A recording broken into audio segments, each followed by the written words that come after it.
Mabuhay mga ka-mix and match, muli itong inyong lingkod, host Randy, at ngayon, kasama po natin ang isang beauty queen, si Miss Rochelle Dea Belon po from Municipality of Silang Cavite. Yes. So, siya po yung guest natin kanina sa TV. Then ngayon naman, kumusta naman yung experience nyo dito sa Mix and Match?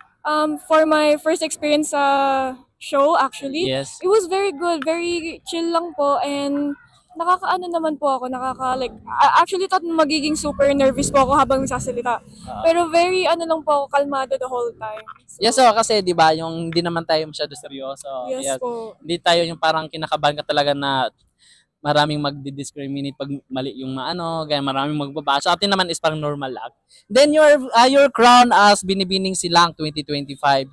So, ano yung paghahanda ang pinrepare mo doon para makuha yung crown? Well, actually, I didn't get much preparation other than I only taught myself from videos, from watching Q&A, and yung walk.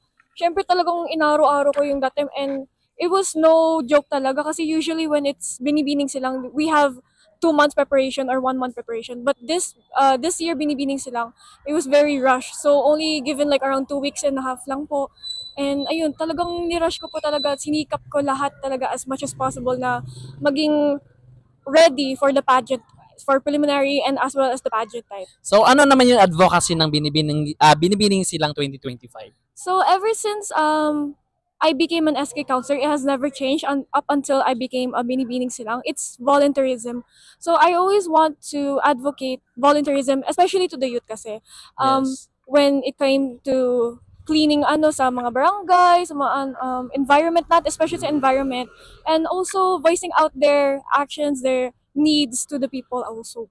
Wow, nag-ano kayo? So nag-ano kayo yung mga tree planting din? Yes po. Pero more than that po actually. Yes. We would also like to advocate for charities po. Yeah. Yung talagang makaka-benefit po yung mga Yung mga less karamihan fortunate. po. Yes po, mga karamihan. So, how's naman yung how's naman yung pagganap ng bilang Binibining Silang mo ngayon?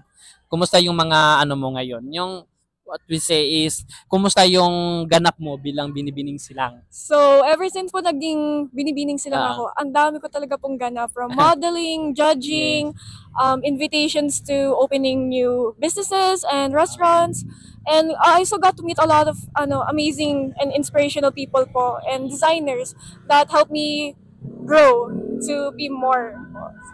Kasi 'di ba, pag doon yung title kasi pag title ka ikaw talaga yung napupunta saan. Yes po. Yan. So hindi ka naman nababakante.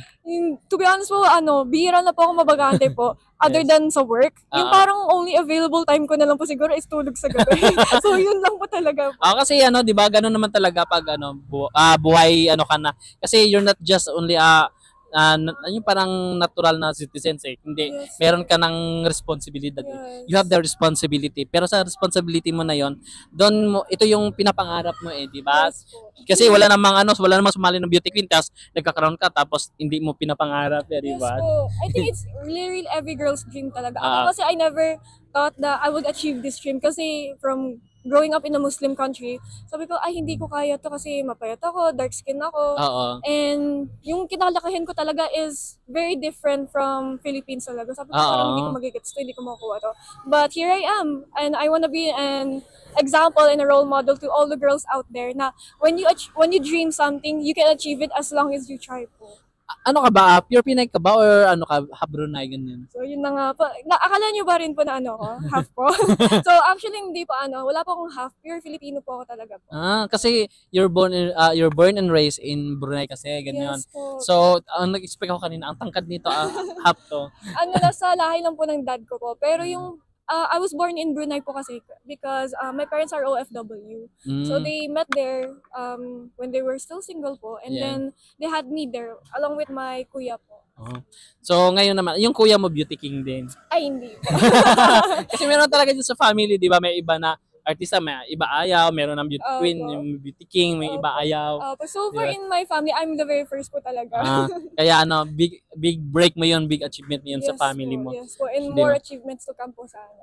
Wow. So, yan hope na sa paglaban mo sa sa Miss Elegante, 'di ba? Yes. Na sana sa paglaban mo international makuha mo din yung crowd. Hoping talaga. Yes. We will get that crown for our country po talaga. Yes, kasi yun naman yung ano natin 'Di ba? Kaya tayo lumaban, kaya natin nilalaban yung pangarap natin para in the future maging part na siya ng experience natin, maging part na siya ng achievements natin in life. Yes. Yes. Po.